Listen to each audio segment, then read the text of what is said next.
Namaskar. A very good evening, dear friends. Today, we are going to have a detailed chat with one of the most eminent physiotherapist doctors in town.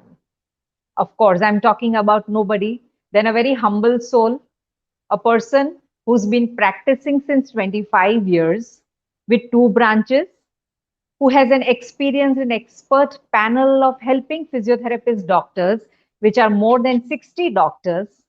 और उनका record ये रहा है कि आज तक लाखों पेशेंट्स को ट्रीट किया है और उनको सर्जरी से बचाया हुआ है. Today, we are going to talk about a different perspective when I'm talking about this eminent physiotherapist who heads the Spinex clinic in town. तो उनके साथ हम बात ये मोड पे ले जाएंगे कि me being a professor and an educator academician since 25 years, I would like to know from Dr. Neeraj Bansali how we can do better or how we can provide most of the relief to teachers and professors who have those small pains which are not worth surgery or not even going to clinic.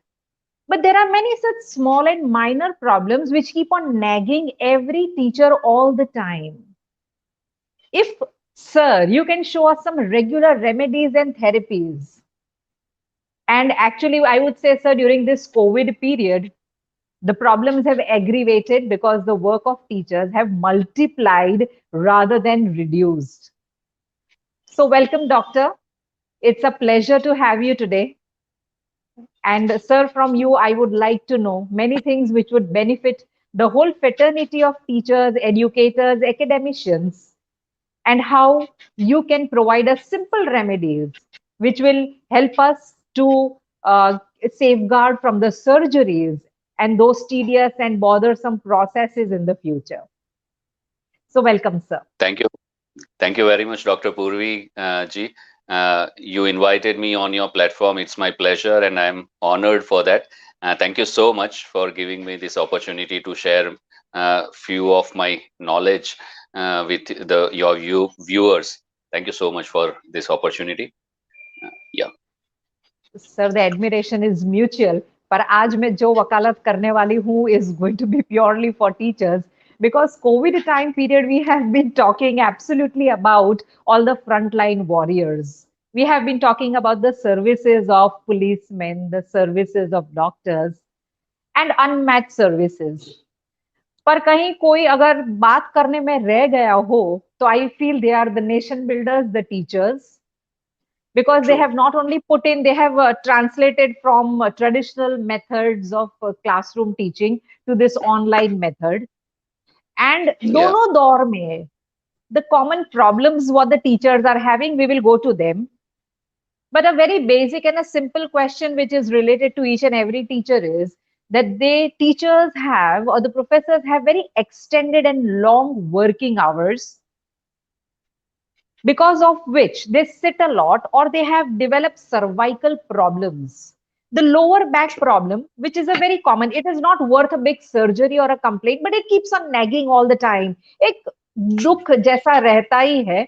So, sir, can you just guide us how everybody who's into this position, sitting, working for extended hours, can have simple remedies? Yeah, it's a very practical question, and we can see in the society, in academics field, so many people suffer with such problem, and we are also getting patients from various field like education sector and from students also, and from IT professionals also, with the similar kind of job profile. All are having, and they are having almost similar kind of problems, and this is pretty common just because of the sitting for hours together, that they face a problem with the spine and specifically the lower back and the neck, which gets the hurt the most. And now why it happens like that actually, and to whom it affects less. So the why question. Generally when we are sitting for hours together, then what happens actually that there is a diaphragm. Diaphragm is a dome-like structure between our chest and abdominal cavity, and this diaphragm is very important structure as far as our breathing is concerned. Um, uh, we are constantly breathing, and without breath, we cannot survive ourselves. So we need to keep breathing.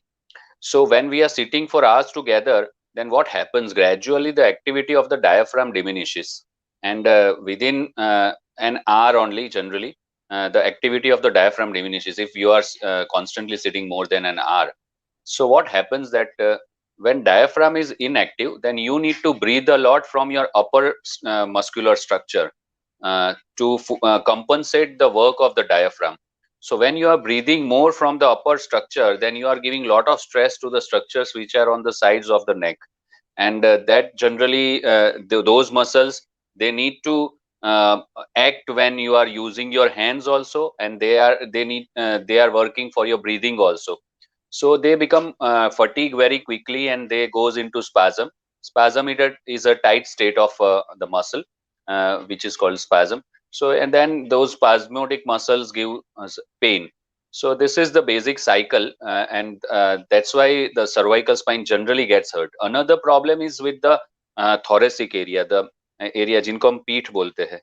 So thoracic area is just below after our cervical curvature. There is a hump-like structure. There are 12 vertebrae in the thoracic area.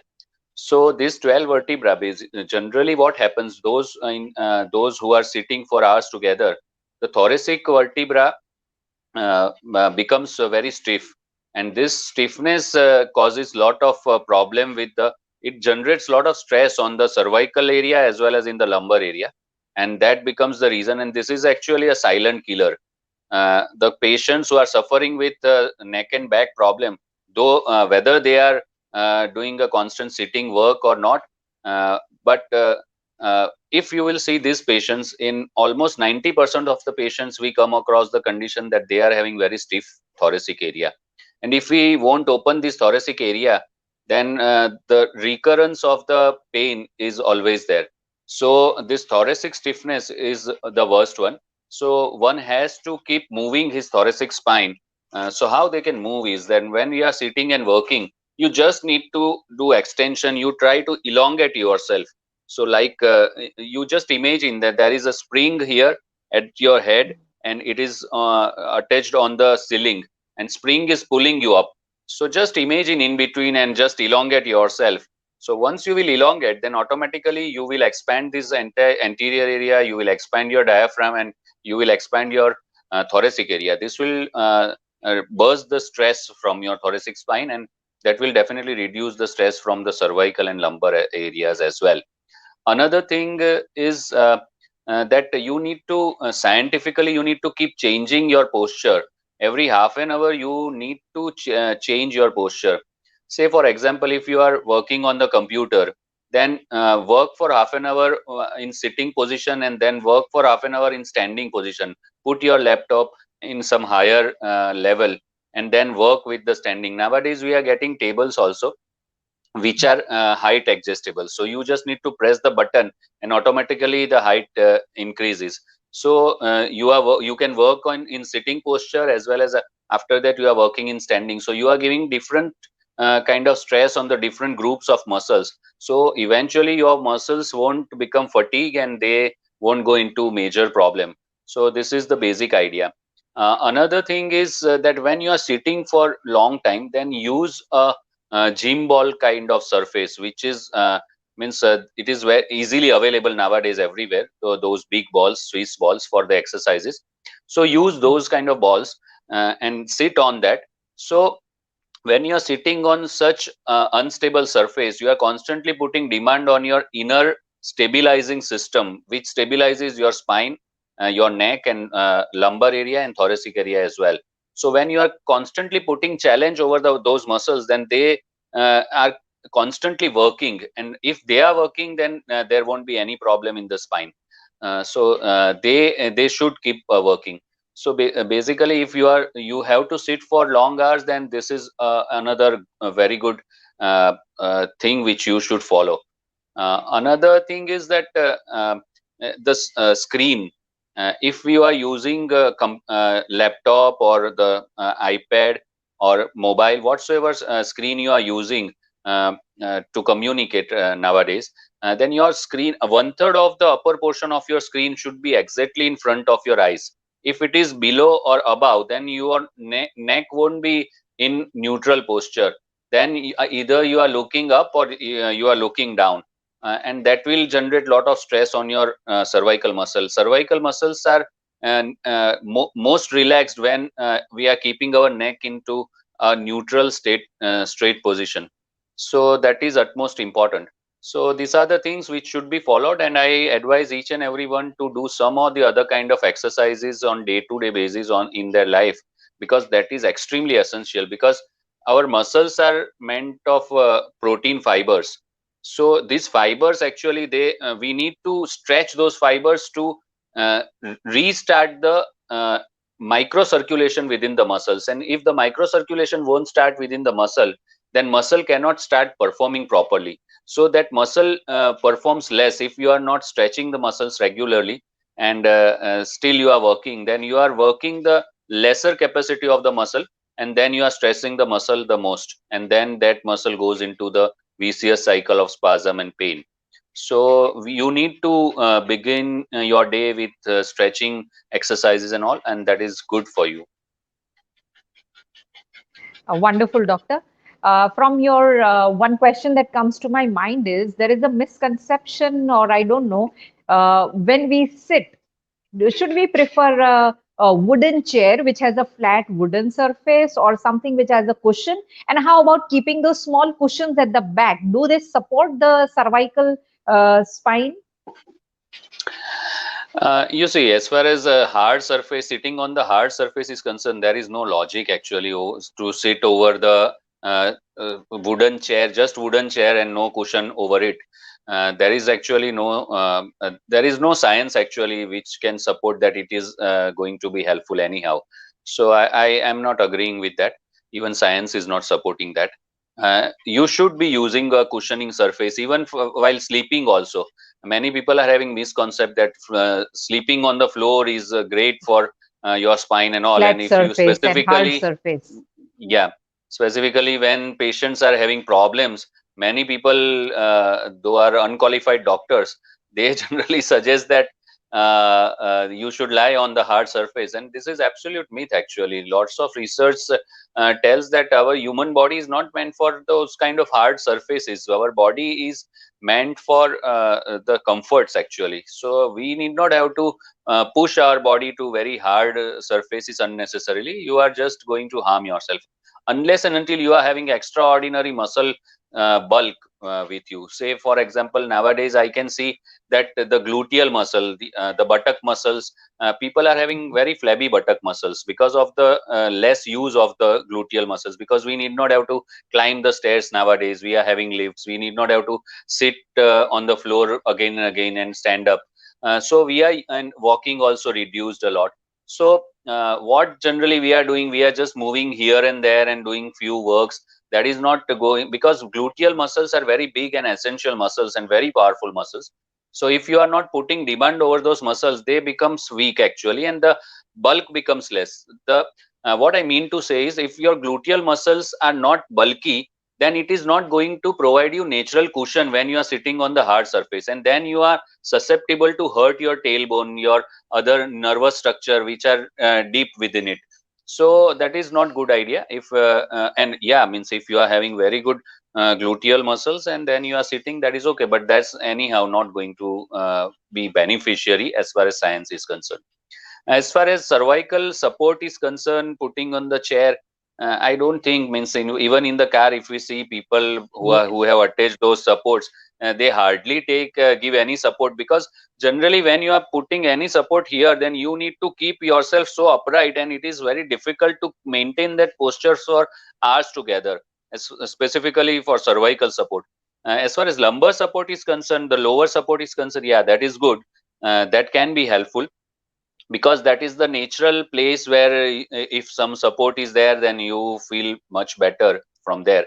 So I advise that rather than keeping cervical, because you can keep, there is no harm in keeping those supports, but I don't think it is practically going to give good support there. But lumbar support is really a good one. Even you can find a disco seat. Disco seat is a seat. Actually, it's a rubber kind of material, and there is air in it. So you can keep that disco seat on your chair and then sit over it. Rather, means if you are not comfortable using those big gym balls in your working premises, then on seat you can keep this uh, disco seat. These are very good seats, and this that will also provide you unstable surface, which is not that unstable. You will be able to comfortably sit over it, but it will constantly put challenge over your pelvic floor, your abdominal muscles, your lumbar muscles, and that will activate your muscles, and that will keep your neutral and good posture intact. Wonderful. At least the concept of disco seat makes a teacher feel a little lighter when there are boring lectures going on. So I think if a little bit of bounce here and there would be Yeah. really comfortable and would keep them happy. Dr. Bhai, another question to you would be that teachers normally are in a very routine, disciplined life, just like small children. So if you talk about me also, Saturdays still make me very, very happy. It is that click that tomorrow is a holiday. And Yeah. because of this very strict schedule, whether we're talking about going to the traditional classes wherein they have those biometric punching systems, or about the stress that they carry for online teaching, everything is added up, and this has added so much of pressure onto the teachers that they have developed a migraine problem. I think a lot of True. migraine, I would relate it like that, that most of the teachers in India, 80% of the teachers are female, they are ladies. And these ladies with a growing age, they might pass through the premenopausal, menopausal circle and the hormonal changes, and the routine and the discipline structure remains the same. This True. aggravates, I think, migraine. Can you throw some light on how their mental stress, or how we can reduce the migraine levels through any of these physiotherapy tricks or techniques? Very true. It's very practical, and it's really very obvious in recent time actually. And I have also seen a lot of people who are with this kind of mental stress undergo a lot of headache problems and other psychological issues as well. So that is a very practical and genuine problem. Uh, so definitely, as far as this stress, mental stress is concerned, mental stress actually diminishes all the activity within the human body, including your nervous receptors ability, including your reflex ability, which is related to again a nervous system, including your muscle activation capacity. Again, it is related to the impulses transmitted from brain to the muscles. So this basically this electronic signals, they also diminishes along with the uh, uh, psychological stress. Uh, Another thing is that our microcirculation reduces, our heartbeat increases. So all those things actually put a lot of pressure over the our heart. Even our breathing becomes shallow with the stress in the mind. So when we are breathing in shallow manner, we are taking less oxygen into the system. Because of the less oxygen, oxygen are the fuel for all the cells in our body. So if there is less fuel, then cell cannot perform properly. And cell is a basic component of each and every organ of our body. So if the cell is compromised, cell performance is compromised in general, then it is going to affect each and every system, including our digestive system, our hormonal system, even our muscles perform it feels lazy, it feels painful. So that basically that everything is getting affected because of the mental stress. So stress is having a vital effect in our, even in on immune system also. If you are stressed, then your immune system performs too less, and that is quite proven and published by even WHO in this COVID era also. So that is a proven truth that stress creates lots and lots of problems. So uh, again, with the stress, why migraine or headache happens actually? That for one thing is with the less oxygen supply to the brain. That is first thing. If your brain is getting less oxygen, then brain has the only language to speak is the pain. So what happens when there is less supply of the oxygen in the brain? Then the fascia, which covers the brain actually from inside, that fascia is an elastic structure. That structure becomes tight, and that starts generating the pain. So when fascia becomes tight, it can generate pain in on the head, as well as your face, your neck, all those areas. It can start giving you pain. That actually triggers. Again, when your nervous system itself, because of the stress, is performing low, then your sensitivity becomes high. Like in fever, when you are having fever, your body naturally becomes oversensitive. Okay, so your sensations becomes hyperactive, and you feel magnified sensations basically when you are under stress.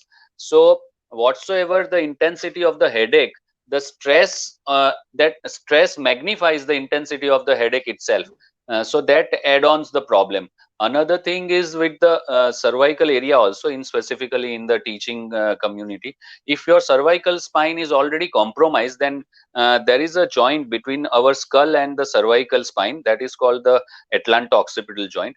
And there is a specific muscle, actually the small muscle is there, which actually is very, very important deep inside our body. This muscle actually has two functions. One function is to handle the skull over the cervical spine, so it keeps the head over our cervical spine against the gravity. So that is very vital, important work of that muscle. Another work is the providing the positional sense of our skull against the cervical spine, and that positional sense data is being provided to the brain.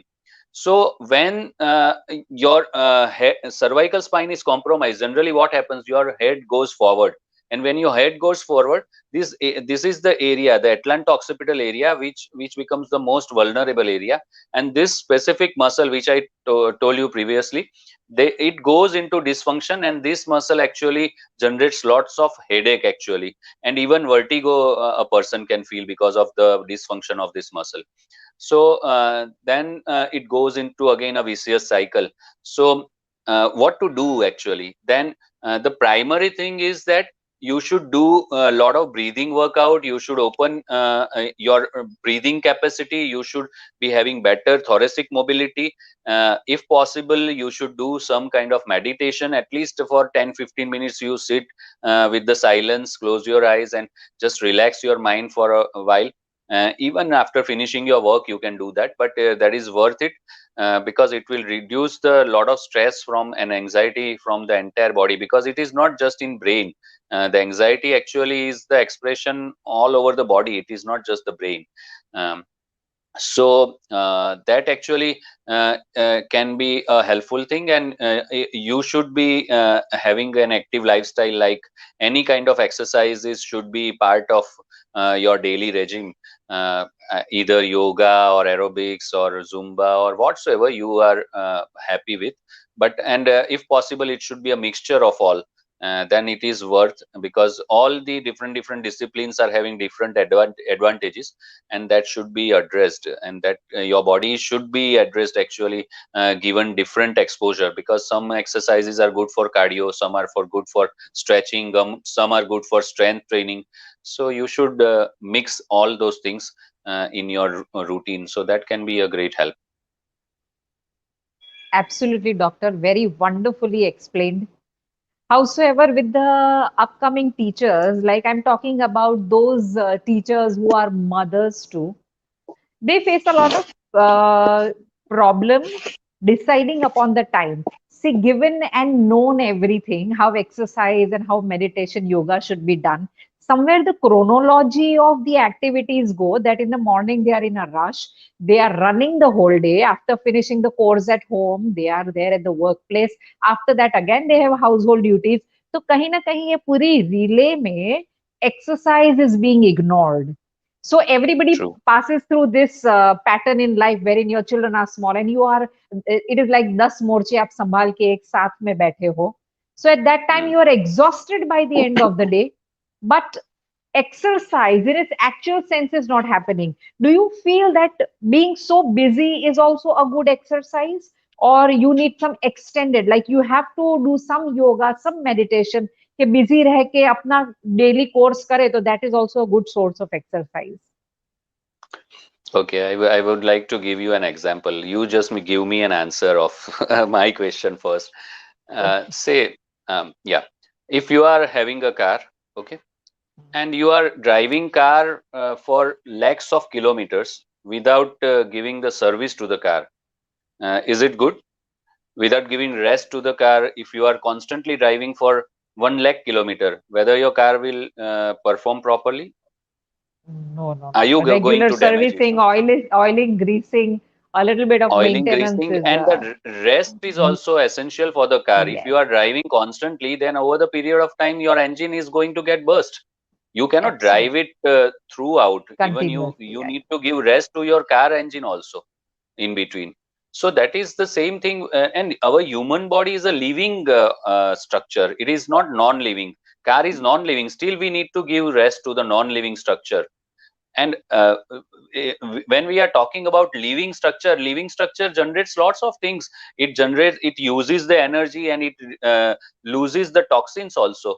So it requires, and it goes into constant wear and tear process throughout, whatever in whichever manner we are using our body, whether we are sitting for hours together, whether we are doing meditation for hours together, whatsoever, in whatsoever, even by we are sleeping only. Say for example, a person who is sleeping for 3 months, then also his body is undergoing some kind of degeneration process, some kind of muscle activity process, some toxins the body is generating and draining it out. So body is, though the person is sleeping doing nothing, but still his body is constantly each and every cell is constantly alive, and that is constantly working.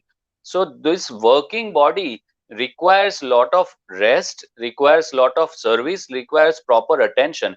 If we are not doing that, then we cannot expect that body will keep performing properly for us to, because then you are not bursting the stress from the system. Okay, so True. over the period of time, what is the idea? You see, uh, when a child forms into the mother's womb, there is one cell, and then it converts into lakhs and crores of cells, and then the body, the child, we can see the organization and the structure of the child becomes, and this body becomes alive, and then we get the child out. So basically there is no one who is sitting inside the womb and designing the body, who is guiding this cell will perform as a heart, this cell will, there is nobody sitting there. Okay, it's an automatic system, and it is an autonomous system. So that Absolutely. system continues till we die also. Even after death also, there is an automatic system which decay the body itself. So there is a constant automatic system even in the galaxy. The stars are moving, the sun is rotating, the earth is rotating, everything is automatic, no one is handling it. So it is similar with a human body also, no one is handling our body, it's an automatic system. So automatic system is having one condition in itself, that by hook or crook our body should keep in working condition. So what happens, suppose your body is having some problem, say for example you have started some digestive issue, a small digestive issue is in your system. So your body will do some little adjustment, and you will either notice it for 2-3 days or not, and eventually you will think that, oh, it's fine. But that doesn't mean your body has become absolute normal before the problematic state. It might be lingering the problematic state only, but then it has done adjustment, and it keeps on happening more and more, more and more, and over the period of time you come across a major problem. Either it's a musculoskeletal problem or any kind of other organ problem, but generally most of the problems are not a one day problem. They happens True. over the period of time. So the importance of doing exercise is extremely different, and it is there than using your body. Using your body is not giving service to your body. Okay, doing exercise exclusively, doing pranayam, we all are breathing, but that is not pranayama. Pranayama is a different kind of training. Say, for example, someone is reading newspaper. That is not a learning process. They have to go to college. They need to learn under you, and then they will get the degree. The similar thing is that our body needs a specific time for exercises. And if someone is telling that I am so busy doing exercises, I don't think he or she is more busy than our prime minister. And if our prime minister is getting time to do Absolutely. exercises for a minimum 1 hour every day, in his any kind of busy schedule, even when he go abroad also, Yes. he don't miss it, then how we can give this kind of excuses? And you see, our mind is always having this kind of tendency to avoid doing any kind of hard work. So our mind will definitely, in initial phase at least, once we become passionate about the fitness, we become fitness freak, then it's a different story, because the mind is enjoying that process. Until and unless that happens, our mind is going to give generate excuse, and if we are giving loose chance to our mind, and then mind is going to win his trap actually, and we are going to be a loser. So that's what happens actually. So that shouldn't happen. It's a question of 2-3 months. If you will keep working on yourself for 2-3 months, then automatically your entire body will be in different state of energy level, your freshness level, your overall physical fitness level, and you will not like to go back to those kind of uh, day to day energy when you were feeling low, and you were not very energetic. So that then the tendency changes, and you don't like to miss it. Until that time, you should force yourself, and you should make it a point that you won't miss it. One should keep doing exercise, that even during work also, Dr. Purvi. Even if you are willing, then during work also you can do some breathing work. Means if you are free for 5 minutes, you can concentrate on your breathing. You can start doing abdominal breathing even in sitting also. You can do lot many things. Means these are just examples, but if you are really focused on your physical status, then you can do n number of things even while working also. So absolutely, I feel it's a mind frame. वक्त ही नहीं मिलता is just something which is not acceptable, because वक्त मिलता नहीं है, वक्त निकालना पड़ता है. And like you all Yes. very nicely explained, that everybody has to take out time. I think teachers also, it is high time कि under the excuse of children, you are the one who is going to carry on, and you are running on 10 roads at a time. तो जितना आप healthy रहेंगे, उतना ही benefit सबको ही होगा, all around you. So that was very, very nicely explained by you, sir. Sir, another thing which is very और common एक among, बात डॉक्टर हाँ, पूर्वी, सॉरी, और एक हाँ, बात मैं कहना चाहता हूँ कि आज का जमाना ऐसा है कि आपको थोड़े दिन तक कोई भी आपकी परवाह करेगा, फिर आप बेचारे बन के ही रह जाओगे। तो आपको absolutely. आखिरी समय तक अपने ही दम पे खड़े रहना है, उतना समझ के चलो। नो वन, आपको कितना भी प्यार करने वाले लोग होंगे, कोई भी होंगे, सब इतने अपनी लाइफ में बिजी है कि वो Very true. कुछ टाइम ही आपको फोकस करेंगे, कुछ टाइम अटेंशन देंगे, then you will be taken for granted, and that happens. And उनमें उनका भी Absolutely. दोष नहीं है, क्योंकि वो भी अब सब अपनी लाइफ में इतने बिजी है। सो आप अपनी केयर नहीं करोगे तो over the period of time आपको ही पछताना पड़ेगा। सही है. You will be the one who will pay for your health, and nobody is going या to sit beside you all the time. That is absolutely right, sir. Sir, दूसरा problem बहुत commonly जो teachers में देखते हैं with the age, कि because of standing posture for a very long time, like when they are teaching in the class और when they are taking lectures for 1 hour, तो इतना उनका चलना रहता है, जिसकी वजह से दे डेवलप नी प्रॉब्लम्स और जॉइंट प्रॉब्लम्स, और इवन पैरों की एड़ियों में, like they have those ankle problems over there. Can you just, sir, help them with certain quick remedies? Like, why is this happening? Is it with the growing age, or is it because of the excessive use, or what? And how can we overcome that? Yeah, yeah, Dr. Purvi. If we look at our physical capacity and how the physical structure is built, basically our human body is meant to at minimum walk for 15 kilometers every day. That is the minimum requirement, walking requirement of our human body, basically.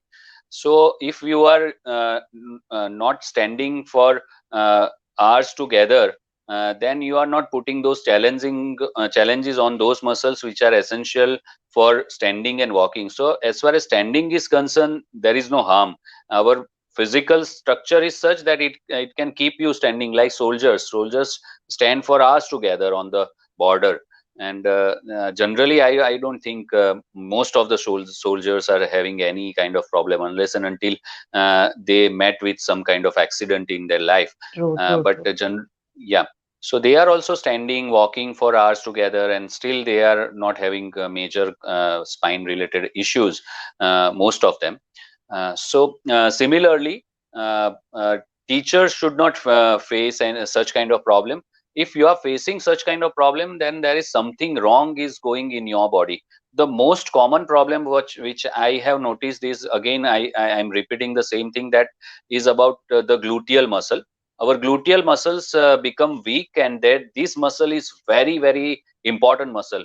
Say, what happens if your gluteal muscles are not holding you properly from your back of the hip, because this is the muscle which is acting between your pelvis and your hip.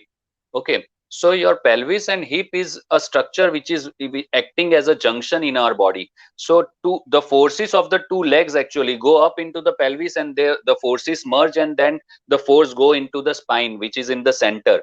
Two legs are in on the sides, and spine is in the center. So the pelvis is a structure where the forces merges.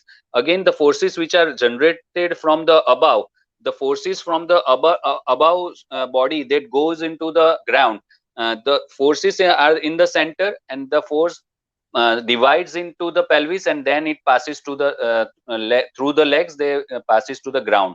So pelvis basically is a junction. So if your gluteal muscles are not holding properly, then your junction is weak.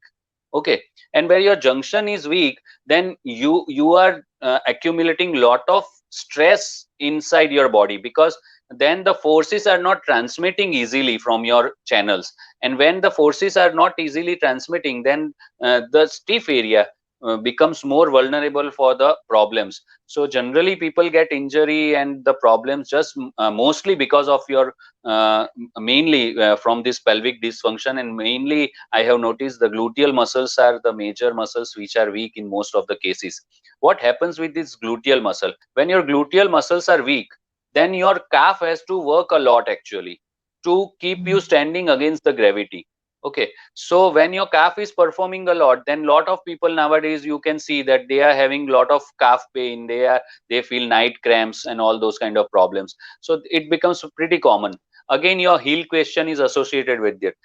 Your If your calf muscles are tight, then it is giving constant pull on your heel muscle, and that generates a lot of stress on the lower surface of your feet, which is in contact with the ground, or the chappals or shoes whatsoever you are wearing.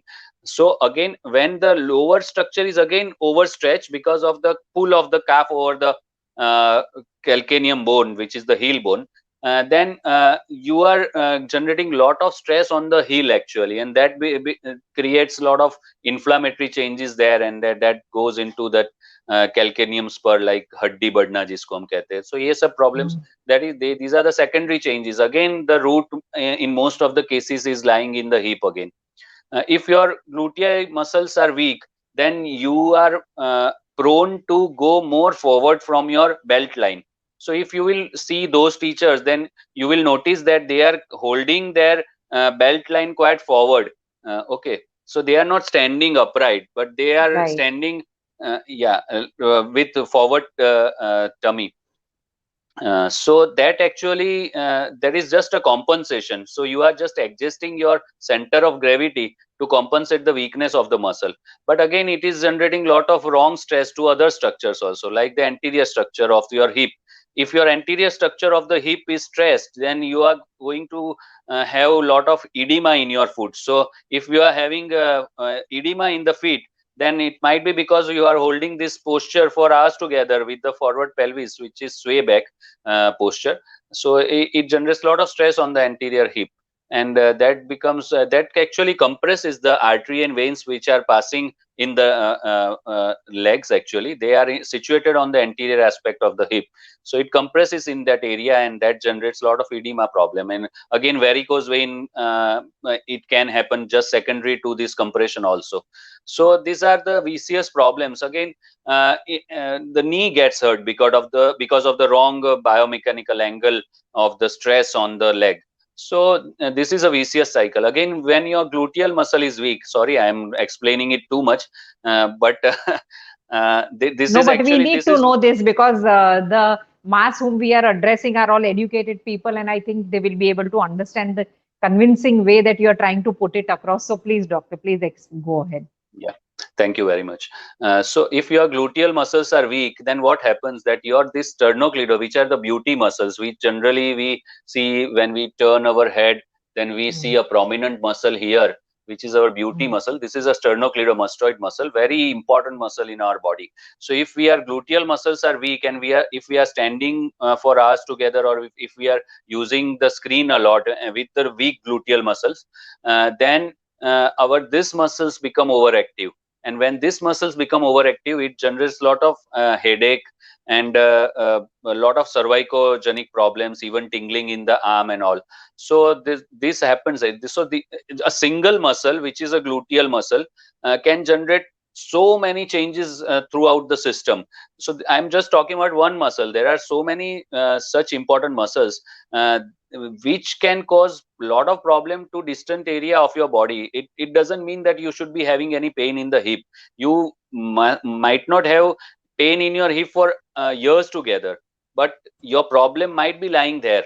So this if means what I mean to say is that if somebody is feeling pain in standing for long hours, one thing is there that something is wrong with their biomechanical problem or their muscle ability problem, so they need to address that. Another is that everyone should give at least 5 minutes break in between, after every half an hour. That should be mandatory. This is the science. So either you are sitting or standing, you should give yourself 5 minutes break in between after every half an hour. That should be done.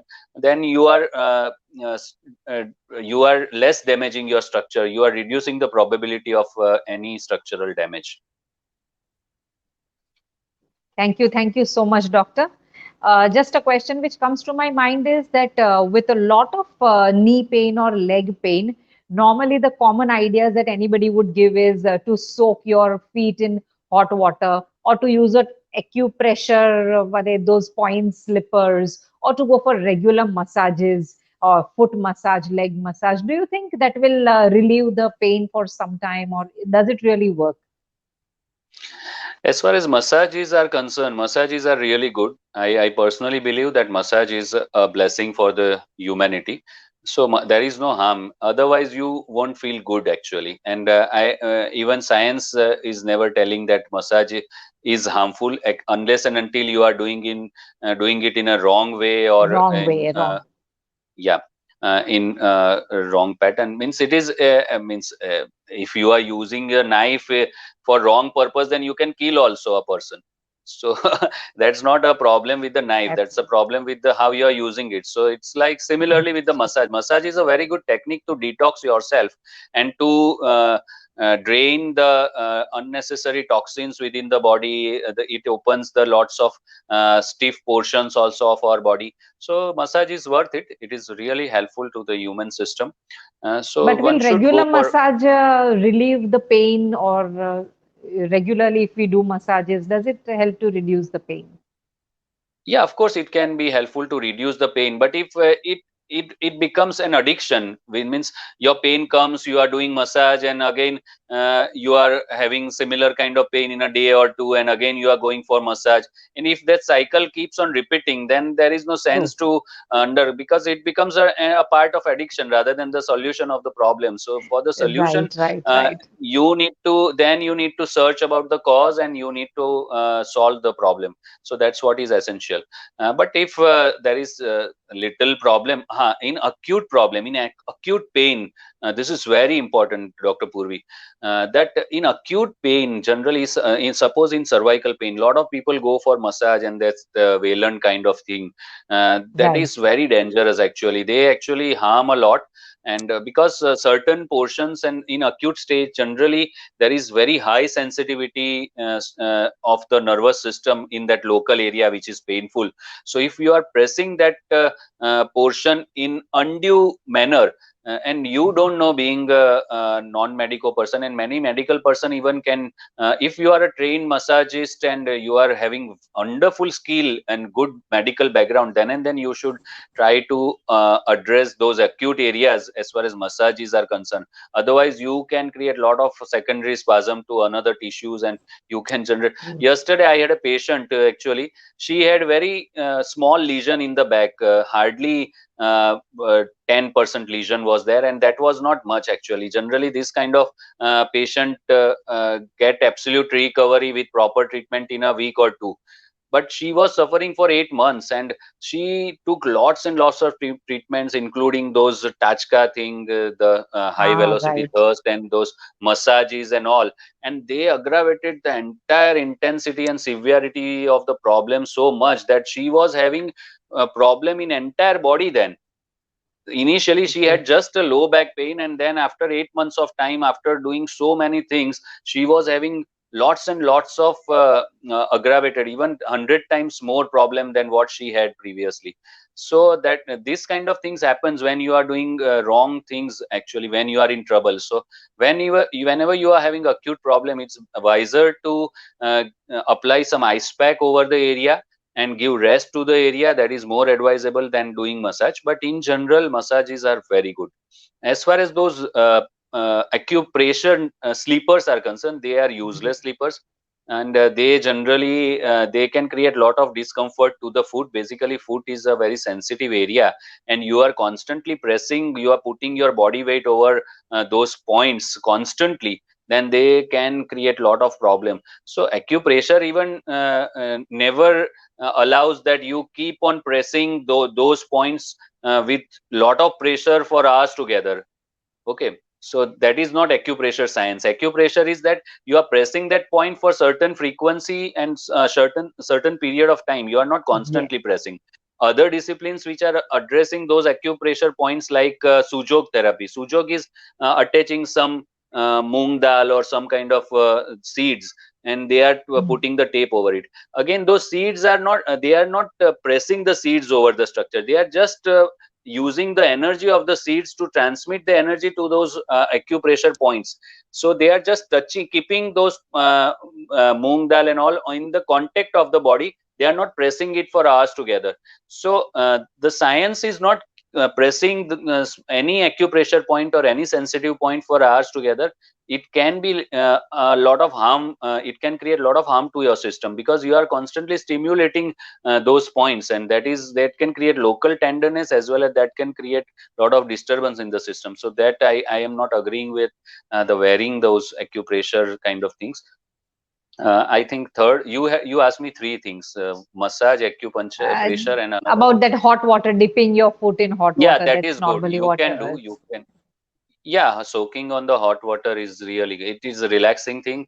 Even taking Mhm. hot water bath is again going to relax your fascia, your muscles very much, and that is good for you too, as far as relaxation are concerned. So you can do that. Yeah. So around me, doctor, in our fraternity, I see so many teachers wearing those very costly slippers, which and buying them really very at a very high cost, just because those pokey points they feel are generating, or I don't know, increasing the blood circulation or relieving them on the pain. So I think, doctor, your inputs are very necessary, because around me only I know so many teachers who are regularly wearing such type of footwear. So I think everybody should listen to what you are saying and how. So at times, even with the massages, as you said, Neem Hakim Khatre Hai Chan, you have a little bit of a problem, but then you land up in somebody who knows nothing, and the problem actually aggravates into a very big problem. Yeah. So another question, doctor, was relating to teachers speaking aloud for so many hours. So I think if you do not have the technology wherein you are addressing so many children together and you are constantly talking, there is a teacher's voice nodule or there is some sort of harshness over here. It really hurts. So, is there any technique by how we can heal it or how we can reduce the damage to our vocal cord? Because it is all about how you teach, how you preach, and how you're non-stop portraying or talking to the children in the class. True. And this is a beautiful question. I was never imagining that someone will ask me such kind of question ever, because it is not directly related to physiotherapy field, but Yes. because the field which generally as a society we know, it is more related to pain and the neurological issues. But this question is very, very nice question. I really appreciate this. Yeah, as far as this vocal cord is concerned, there are muscles which are very small muscles like sternohyoid, and this is basically a hyoid bone. And the muscles which are acting on this bone, which actually goes up and down, and there is a vocal cord just behind that, and there are small muscles which are acting to pass the airflow from that area, and that generates certain frequencies, and that which we perceive as a sound actually. So basically these are very small muscles, and if it is these muscles are stressed a lot, they becomes fatigue and they goes into the problem. So the idea in today's time is that you should use some or the other kind of technology to enhance your voice rather than shouting a lot.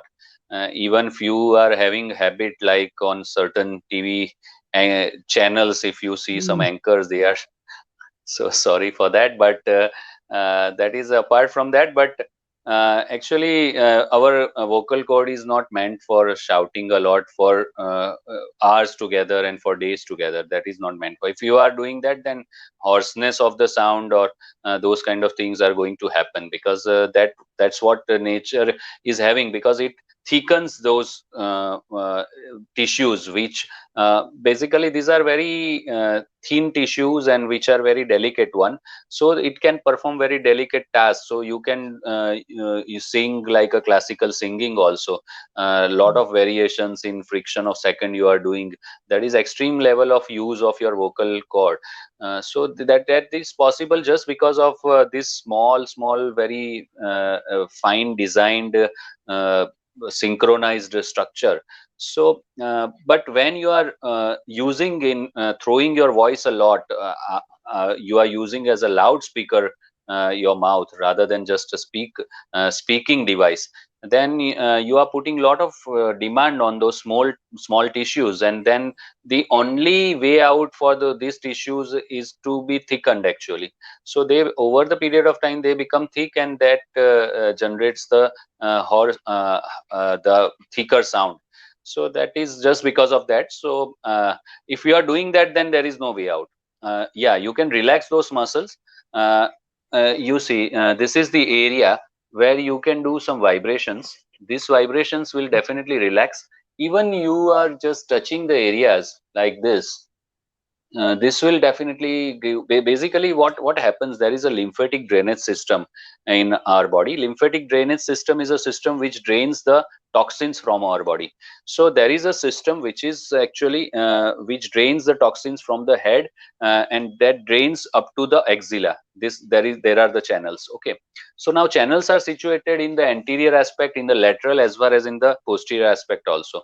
So what you need to do primarily is to first you allow the drainage from here, then allow the drainage, just guide the drainage to go into the axilla, and just small, you need not have to press a lot, you just need to touch and go. And it is proven science. Then when you are, and this researches are done in the US, so it is not done in our country only, but this is a great science, and you can influence this lymphatic drainage by just giving gentle touch to your skin, and giving proper way to those channels. So by doing this, you can remove lot of blockages in the channel. Then you use the similar kind of touch to the back side of your system, then on the sides of your system. So if you just give a few strokes, 7 to 10 strokes on each side, and then you approach this area, directly this area. So basically what happens when there is lot of muscle activity, then there is more toxin formation is there, and if there is more toxin formation and if your lymphatic system is not optimum, then the toxins get accumulated there, and that causes lot of muscle fatigue again. So your system becomes more fatigue, and you feel lot of stress or even pain many a times in your throat. So if you are allowing those toxins to drain out, then you can have more healing process, more quicker healing process inside, as well, and more relaxation in the secondary relaxation in the tissue as well. So that's what you can do yourself. Another thing is that there are few exercises which you can do, like you keep your head up and then try to swallow the things. Keeping this head up will definitely pull these muscles up. Then keeping your head up, you just press these two bony prominences here, press it down, little gentle pressure downward, and then look up. This will give wonderful stretch to these muscles. These muscles are very essential for our vocal cord. Even you can do gentle massage to this lower chin area also. This will relax a lot this surrounding tissues. So you can do all these maneuvers to relax the surrounding area, but ultimately using technology is wiser than shouting a lot. Yes, I took the freedom to and the liberty to ask you a question just because most of the teachers in play groups, if we go, we see them shouting here and there to manage children. And in many of the schools, as in yet, the mics or those systems are not as developed, and teachers do have a very basic problem with it. Thank you, doctor. You have wonderfully explained. I think after your session, we all will also become half medicos and be understanding the You are human already body a doctor. within we are doctors, but to understand, we understand the youth. You are making us understand our human body and how we can the stress generated can be degenerated or liberalized, and that is what you are wonderfully explaining. I absolutely admire, and with the practical examples that you have been giving us, how relatable they are, right from the prime minister to every common man. Yeah, whether you talk about a car, it's very impressive, and I'm so happy to be talking. But on that note, one common question which comes to my mind is, I've heard about Yeah, that Sarah Gym bed also, something which yeah. I think which activates or increases the blood circulation. And there are patients who have said that they are relieved out of diabetic problems or body pain, body ache. So, what is your take on those Sarah Gym beds or something, Sarah beds? Yeah, Seragem is a technology. There was a time actually they started with some other names previously. These are the Korean and Chinese technologies. And as when we are talking about Atmanirbhar Bharat, Right. we should be more Atmanirbhar. Seragem is not meant in our country first, and again, it is not effective the way it is hyped actually in the society. The basically it's more a business tactic than a science. There is little science is there. It is not absolutely no science, but the claims which they are doing that it can solve any damn problem in your body, that is absolutely fake actually. If it happens, then we should not have meant hospitals worth crores and more than that of rupees. We could have only Serajam beds and beds in entire country rather than having anything else. Absolutely. So yeah, means basically what is the logic behind that? There is basically uh, a system which is called sympathetic and parasympathetic system in our body. This is an autonomous system. This is a neurological system. Basically, we are having two kind of neurological system in our body. One is the voluntary neurological system, which is in our control. Say, for example, the movement. So that is in our control. That if I want to bend my fingers, then and then I will be able to flex it, and then if I want to open it, then and then I will be able to extend it. So that is absolutely in my control. It is not in automatic control. If it goes into automatic control, then it is considered as a disease like Parkinson, where you cannot control your body part properly. So that is called a disease. So certain system is in our control, which is a voluntary control, and most of the system is in not our control, which is autonomous system, like the heartbeat. though the heart is a muscle, but we from beginning of our life till the end, heart beat we cannot control, except some meditations and some yogis who are having extreme control in their meditative state. They have proven that their heartbeat is in their control, and that is a scientific proof that Absolutely. after those kind of abilities of the silence in the mind, you can generate certain pathways in your brain, that you can develop some control over your autonomic nervous system. But that's a different story. That's not common with the layman, every one of us. So uh, our heart, our digestive system, our endocrinal systems, the system which secretes the hormone, all this system is not in our control. That is autonomous system that function on its own. Now, to run this system, nature has given a switch kind of autonomic nervous design, that is called a sympathetic and parasympathetic nerve roots. Now what happens, one nerve root is meant for switching on and another one is there for switching it off.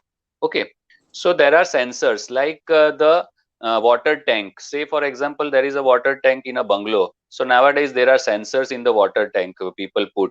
So there are two sensors they put. One sensor is for the higher level and another sensor is Yes. for the lower level, and that is attached with the motor.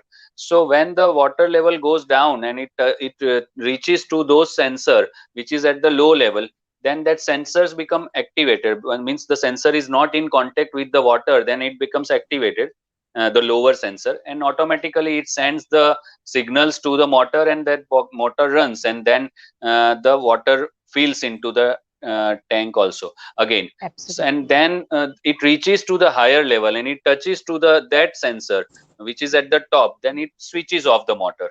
So the similar kind of system is there in our body, which is an autonomic system. So sympathetic system ons the system and the parasympathetic off the system. So say for example, you are eating something sweet in you are putting something sweet inside your mouth. Now you need to have proper insulin level inside your body to digest that sugar.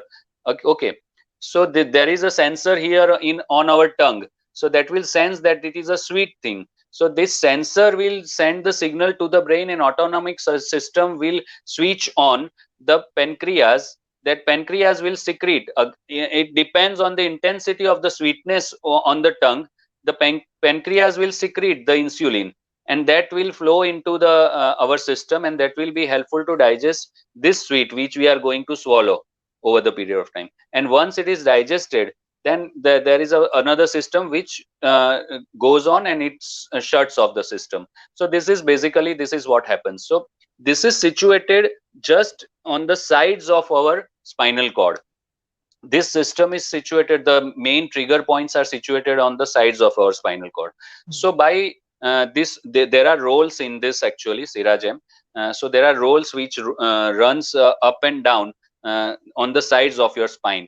So when these roles are running there, then somehow you are approaching those sympathetic and parasympathetic points, and by approaching those points you are stimulating those points. So it can regulate to an extent, and it can activate those points to an extent in certain population, and that those population can be benefited in those in whom this is a basic problem.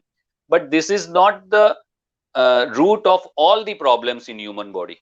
Say for somebody is having prostate cancer, then this cannot work Right. on the prostate cancer. Means this is entirely a different kind of any tumor. This cannot work over the tumor. Any lumbar problem or cervical problem, this cannot work because it is associated with activation of proper system. This cannot activate it cannot recruit the proper muscle action. So there are so many other problems actually in the human body. So it can address to 1% of the problem, and that is, I am exaggerating. I'm giving some respect to the some kind of system, but 1% is actually the bigger number. I am telling you, it is not important more than that, and many are getting problem out of it. The only thing is that they are Mm. giving it free. So those who are benefited, they will shout and they will say, and many a times they the people who are shouting, they are sponsored or they are somehow associated in the chain business, and they are interested in Right. selling those things. and they are getting benefit out Absolutely. of. I'm so harsh to tell you that, but this is a chain business basically. So it happens like that. So you should not be blind, having any blind faith on all those kind of any system which is claiming that it is everything, it is the solution for each Yes. and every problem. That is not a system. It can never be a system in any human era. Not possible. Very true, very true. So one bed and one system cannot serve all the purpose. And as you rightly put in, doctor, there are schemes that if you resell or if you convince somebody to buy the bed, then you are entitled to some commission. So I think this is a big business all the way. But in Surat only, let me be very open and tell you that there are so many centers and people are regularly going that there in the faith that their such pain will be relieved and they will be cured. Doctor, my last question to you, that can you tell us that exact point? Most of us ignore the pain. What would be that exact time of that pain, or how long, if the pain persists, is the right time to consult a physiotherapist and not to ignore it, so that it does not aggravate or it does not land up as a permanent problem forever? What would be that demarcation line which you would Oh, well, specify? yeah, it's really a wonderful question. Uh, if your pain is lasting more than 3 days, then it's an alarm actually. You should consult an expert. If it is reducing, if it is in reducing phase, and if it is reducing constantly day by day, though it has taken 3 days of time, you can wait for a week or 10 days. That's okay. But if it becomes stagnant over the period of time, then it requires medical attention. So if it is reducing and after 10 days it becomes stagnant for next 10-15 days, then you shouldn't wait actually. Then you should consult a doctor. But if the pain is after getting the pain, if it is constantly increasing over 3 days of time, or it is standstill on for 3 days, then you should immediately consult a physiotherapist. Another thing is, physiotherapist should be a first point contact for any kind of painful condition in your body, specifically to the musculoskeletal problem, not talking about any digestive system kind of problems, but specifically related to musculoskeletal problem. Many people go to bone setter or the Yes, orthopedician. They are not actually specialized for this kind of problems, because the way physiotherapists do diagnosis is entirely a different, and it is extremely wide scale diagnosis. We try to find out the cause, and we try to find out the solution of the root cause. Say for example, I told you absolutely. about the gluteus maximus muscle. So if you are coming to me with your heel pain, I am not just going to give attention to your heel. What orthopedician will do, the orthopedician will ask you to go for x-ray for the heel. They will prescribe you few medications for as a painkiller or some. I'm not I don't want to diminish anybody's importance, but this is the fact actually.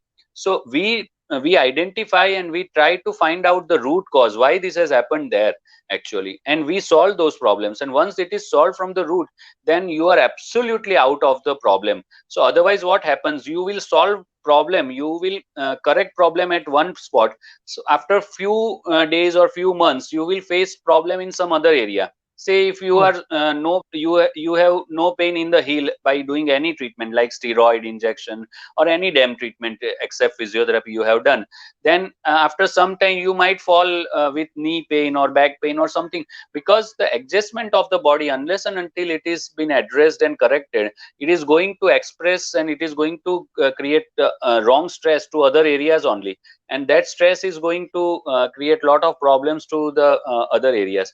So wiser decision in any painful condition is to go to a physiotherapist and get the proper, because nowadays physiotherapy has reached to the next level. The technologies are expanded. Now it is not like that if you are going for a physiotherapy you need to keep going for months together. It is never like oh, that. Even we are calling people for a day or two, or even we are calling for 10-15 minutes of treatment. So it doesn't mean you need to give lot of time every day and for months together. It is never like that. You means the technology and the science is transformed so much, then you can expect that proper and quick correction. One more example I would like to give, like in ankle sprain. In mhm. sprained ankle, people are misguided so much, Dr. Purvi, that Right. I put a challenge across that in sprained ankle, generally, if a patient comes to us on very first day, we solve that problem in a week or maximum 10 days of time, and patient becomes absolutely normal, and they goes in running and all those kind of activities just in a week or 10 days of time frame. If that person will go to a bone setter, what they will do, they will crack then they will tie a bandage, and they will Right. again call the person and again crack and tie a bandage. So it generally takes 3-4 sessions every weekly once like that, and it kills at least 1 month of time. If you are keeping your joint of specifically your ankle and foot kind of joint bind for a month of time, then you are reducing capacity of so many muscles inside your joint, because it is very very sophisticated kind of joint. So you cannot allow this joint to in non-performing state for very long period of time. If you will go to an orthopedician, then they will apply a plaster over it. They will go ask you to go for the MRI. They will tell that there is a ligament Right. tear, and that ligament tear happens in the sprain. So, and then you are fearful, and they will give the plaster, and that becomes a vicious cycle. We have treated so many patients after getting plaster 6 months, 8 months. They are suffering with the ankle problem. Their ankle becomes so stiff, and they are walking after 6-8 months just after a sprained ankle. They go into a vicious cycle, and they reach Yes. to a very painful and very troublesome situation. And then they get the physiotherapy done for 3-4 months, and they get the solution. With the solution which was possible in just a week or 10 days of time, they waste around a year of time, and suffering and wastage of money. This is absolutely unnecessary. So these kind of problems are very easy to solve with a proper physiotherapy. So any painful condition, except a fracture or medical emergency, you should consult a physiotherapist. That is wiser actually in this time. Absolutely, absolutely. So correct me, doctor, if I go wrong, but there are going to be few takeaways from this session. So I'm going to sum up for all the teachers, like how you have put in, that there are very easy exercises, and everybody should give a lot of importance to physical health, because you are very important to yourself. Your health is going to matter. And that is why, apart stretching and yoga and pranayama or going for meditation, you have to take care. If you're in a sitting position, you need to walk after half an hour. If your calves are not performing well, or if your body is not supporting, you need to understand the mechanism, that how from the energies are flowing from the top coming to the lower belt, and then they are getting disseminated, right? So the full scientific process that you have explained, doctor, and the phobia if they have of stepping into a physiotherapy clinic or going to a doctor and showing them, instead going yahan pe yahan neem hakim khatre jaan. I feel right medication at the right time will relieve them of a lot of problems, and volcanic eruptions will not happen. And that too in a very balanced way, as you have explained, doctor, because temporarily we might subside the pain at one side, but it might aggravate on the other side. So a balanced treatment from the root at the right time is going to be the right remedy. So that is what I understand from your talk, doctor. I hope I am on the right track, and I have got you absolutely right. And I hope everybody who's seeing it is also got it very much right. Yes, yeah, absolutely. The summary which you have uh, uh, uh, told is absolutely correct, and this is what I wanted to convey. Thank you so much for giving me this opportunity. I was overwhelmed, and it was a beautiful time with you. I literally enjoyed the each and every moment of the conversation with you. Thank you so much, Dr. Purvi, for giving me this opportunity. And one thing I would like to tell, that it reminds me about the karma. The Right. karma which we do, that comes back to us, and we need to face that. There was Right. a day 3 months back when I was asking you question, and you were giving me answer, and now that karma is reversed. We are just reversing the process. So the karma No, theory no, sir. proves You are that. being very modest. You have a very big, I would say, not a following also, but a very big clientele base. You are an optimum, and you're performing so well in the medical fraternity, and you're doing a very noble cause and a noble work. It's just that you are being so modest. I just thought that let me put across certain questions which are very, very common. But today, a very big thing which I would like to tell all the teachers is stop investing in those acupuncture wala, doctor's pole wala, and whatever those pokey slippers and sandals which I see teachers buying around me. Instead, a regular workout and whatever sir has said for each and every remedy for the back, for the throat, everything is going to help a lot. So, Dr. Neeraj, it is indeed a lot of pleasure. It is a pleasure and pride for me to be talking to you on this platform. And I look forward for future engagements also with you. It will be sheer a pleasure. And in fact, you're giving me an opportunity to grow with you. So thank you so, so much. Thank you once again from the Thank you. bottom of my heart. Thank you, doctor. Thank you. Thank you.